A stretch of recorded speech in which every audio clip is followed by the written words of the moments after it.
So what does that mean to you? Frankly, Chris, what it means is embarrassing for NASA. NASA's the first agency that's had its supposed candor about UFOs held up to public scrutiny. They supposedly did an inquiry a few years ago and found there was no evidence of UAPs.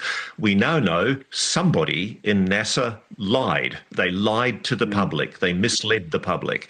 We know for years astronauts have reported anomalous objects both on the Apollo missions and on previous and subsequent missions. I've spoken privately to one astronaut who's told me categorically that he has seen anomalous objects in orbit. But when I was asking him why he won't talk publicly about it, he said it would be an act of treason. It would be a breach of his national security oath. NASA's not telling the public the truth. Frankly, neither is the Pentagon. And I don't think we can trust the Pentagon to do this rollout.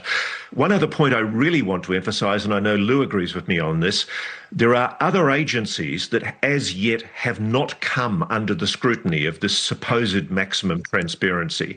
The NGO, the National Geospatial Office, the Department of Energy, the NRO, the National Security Agency, the CIA, all of those three-letter agencies need to be demanded to release all of their files because that, frankly, is where the pot of gold is being hidden.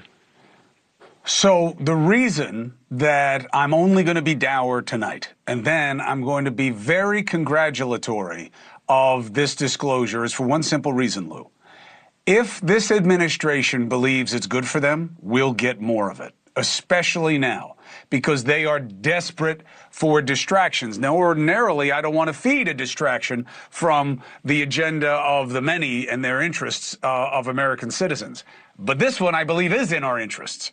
So the more that, like, this piece of clip, like, hey, NASA was FOS about having no proof of these things. There's one of its own guys saying it. The more that that inures to the benefit of this administration, the more motivated they'll be to give us more, Lou. Chris, wait till the videos and the audio come out from STS, from the Space Shuttle missions. There's some very specific. When I was at U.S. Space Force, when Dave Grush and I worked together with the UAP Task Force, we were supporting the UAP Task Force, something a lot of people don't know.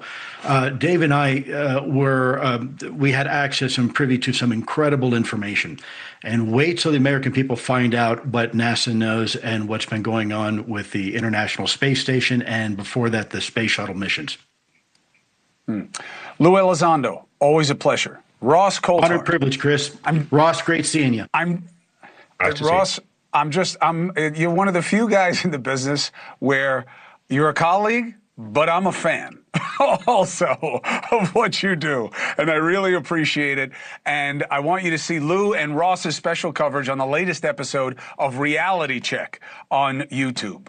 Great content, great guys. Thank you very much, both of you, for being with me tonight.